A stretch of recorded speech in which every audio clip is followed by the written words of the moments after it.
Hello बच्चों, आज class 11 physics के third chapter motion and straight line का 14th लेक्चर है। लेक्चर का नंबर 3.14 ग्राफिकल मेथड से इक्वेशन ऑफ मोशन ड्राइव कर रहे थे। फोर्थ इक्वेशन ऑफ मोशन आपको ग्राफिकल मेथड से ड्राइव करनी है। मैंने आपको बताया fourth equation of motion actual में सेकंड इक्वेशन ऑफ मोशन की एक फॉर्म है। तो यहाँ देखिए वेलोसिटी टाइम ग्राफ हमने बना रखा है। यहाँ पर ए एंड बी पॉइंट दो ले रखे हैं इस ग्राफ पर। ए पॉइंट के कॉरस्पॉन्डिंग टाइम की वैल्यू है n-1 और बी पॉइंट के कॉरस्पॉन्डिंग टाइम की वैल्यू है n। यानी कि ए पॉइंट के अकॉर्डिंग अगर आपसे कोई बोलता है यानी कि ए पॉइंट पर टाइम कितना होगा तो आप बोलोगे n-1 और बी पॉइंट पर टाइम कितना होगा n। देखो जब n और n-1 बोलते हैं तो कई बच्चे बड़ा कंफ्यूज होते हैं। कंफ्यूज होने की कोई जरूरत नहीं है। आप सिंपली ये समझें कि t ना लिखकर हमने n यूज कर लिया है। अब ऐसा ही लिखा जाता है तो उसको वैसे ही सीखना है। देखो मैंने नीचे भी लिख रखा है कि भाई n की जगह t लिख सकते थे लिख नहीं रहे हैं। और यहाँ पे n-1 और t-1 सिंपली हॉरिजेंटल एक्सिस जो है आपकी टाइम एक्सिस है। हमने इस फोर्थ इक्वेशन को ड्राइव करना है तो हमने टाइम को t ना लिखकर n लेना है बस। अब n-1 यानी कि t-1।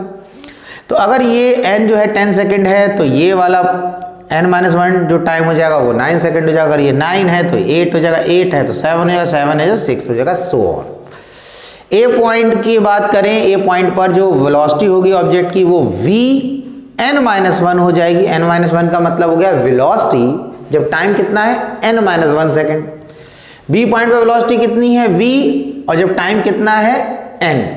तो आपको पता है ये इक्वेशन ऑफ मोशन की हम बात कर रहे हैं, यानी कि यूनिफॉर्मली एक्सेलरेटेड मोशन की इक्वेशन को ड्राइव कर रहे हैं। इसमें ऑब्जेक्ट की वेलोसिटी बढ़ती रहती है। तो जब वेलोसिटी बढ़ती रहती है यानी कि उसमें एक्सेलरेशन हो रहा होता है, इसलिए वेलोसिटी बढ़ती है।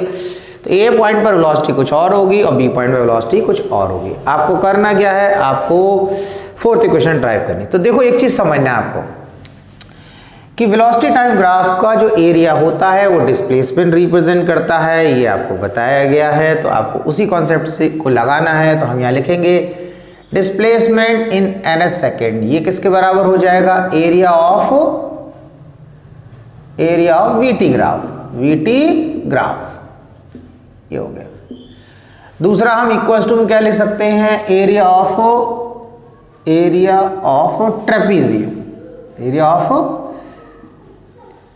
ट्रेपीजियम। देखो क्या है, इतने पार्ट का एरिया निकाला। मैं बताता हूं आपको कितने पार्ट का एरिया निकाला। यहां पर हम निकालेंगे हम इतने पार्ट का एरिया, यानी कि इतने पार्ट का एरिया निकालेंगे। इतने पार्ट का समझ आ रहा है, इतने पार्ट का एरिया लेना है। तो ये हमारा ट्रेपीजियम की अगर हम बात करें तो ट्रेपीजियम हो गया ABDC, ये ट्रेपीजियम। तो इसका जो एरिया होगा वो डिस्प्लेसमेंट इन ns सेकेंड के बराबर होगा। यानी कि एक सेकंड में जो ऑब्जेक्ट कितना डिस्प्लेसमेंट करेगा उसके बराबर। क्योंकि डिस्प्लेसमेंट इन ns सेकेंड का मतलब होता है डिस्प्लेसमेंट इन 1 सेकेंड। किसी भी यानी कि दूसरे सेकंड में या तीसरे सेकंड में या चौथे सेकंड में या 5वें 5 सेकंड की बात नहीं कर रहा हूं, 5वें सेकंड में, छठे सेकंड में, 6 सेकंड की बात नहीं कर रहे हैं, छठे सेकंड, इस तरीके से। यानी किसी एक सेकंड की बात करें। जैसे मैं आपसे बोलता भाई 10th क्लास में कितने मार्क्स, तो आप 10 के बताओ। ये थोड़ी फर्स्ट सेकंड थर्ड फोर्थ सबको बताएंगे। 5th क्लास में कितने मार्क्स आए आपके, तो आप सिर्फ 5th क्लास में एक क्लास के बताओगे। 6th क्लास में कितने मार्क्स, तो आप 6th क्लास के बताओगे। ये थोड़ी फर्स्ट सेकंड थर्ड फोर्थ सबको जोड़ के बताओगे। वैसे 5th क्लास में कितने मार्क्स, तो आपने बताया। 5th सेकंड में कितना डिस्प्लेसमेंट, यानी कि 1 सेकंड में। 6th सेकंड में कितना डिस्प्लेसमेंट, तो 6th सेकंड में हम पहले सेकंड में, दूसरे तक, तीसरे, चौथे, 5वें से कोई मतलब नहीं, छठे सेकंड में कितना किया उसकी बात कर रहे हैं। तो अब क्या है SN। अब आपको पता है वेलोसिटी टाइम ग्राफ का एरिया क्या रिप्रेजेंट करता है, डिस्प्लेसमेंट। तो इसलिए लिख दिया हमने SN मतलब डिस्प्लेसमेंट इन ns सेकेंड।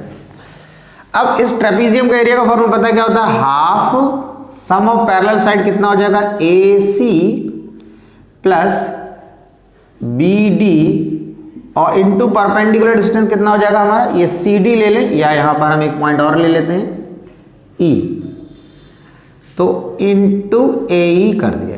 ये ले लो, AE लिख दो, CD लिख दो, दोनों चलेगा। हाफ। अब AC की जगह क्या ले सकते हैं, A से लेकर C ये किसके बराबर है, V इसके बराबर, VN-1 के बराबर है, प्लस BD किसके बराबर है, B से लेकर D इसके बराबर, यानी कि VN के बराबर। समझना, B से लेकर D तक की जो लेंथ है वो किसके बराबर है, VN, क्योंकि VN यहां से लेकर यहां तक की लेंथ। और AE किसके बराबर है, AE N में से N-1 माइनस कर दोगे तो ये हमारा AE आ जाएगा, यानी कि CD और AE बराबर है। तो हम लिखेंगे यहां पर N में से माइनस करा N-1, ये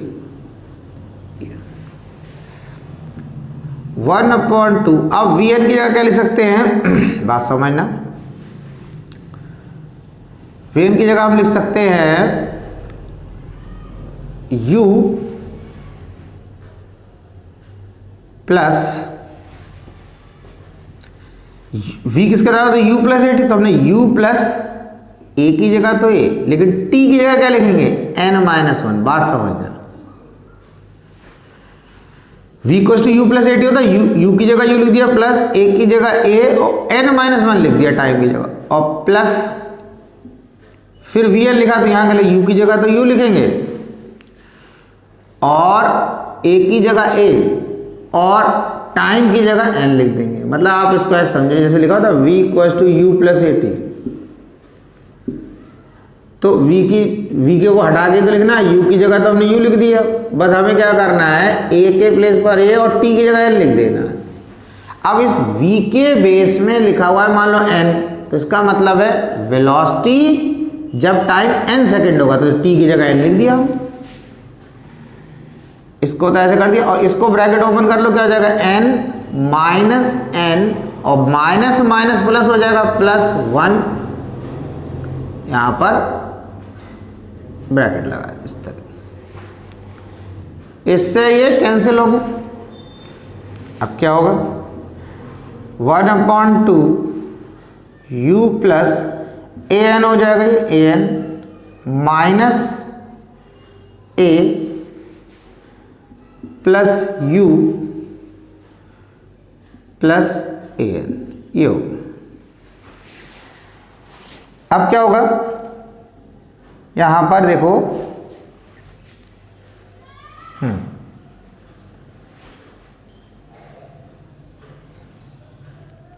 2an, यहां पर 1/2 U और U को ऐड कर दो तो कितना हो जाएगा, 2U हो जाएगा, और an को ऐड कर देंगे तो ये हो जाएगा हमारा 2an, और ये रह जाएगा -a। अब बात आ रही है यहां पर तो 1 रहा, ये 1 तो रहेगा, अगर ये इस तरीके से 1 है और ये इसके साथ मल्टीप्लाई होगा तो ये तो 1 ही रहेगा, तो इसलिए इसको हमने लिखना ही नहीं। अब क्या करना है, 1/2 से मल्टीप्लाई कर दो, क्या हो जाएगा U, इसको इससे मल्टीप्लाई देखो, 1/2 से इसको मल्टीप्लाई करोगे, 2 से 2 कैंसिल, U आ जाएगा, 1/2 से इसको मल्टीप्लाई करोगे तो क्या हो जाएगा, an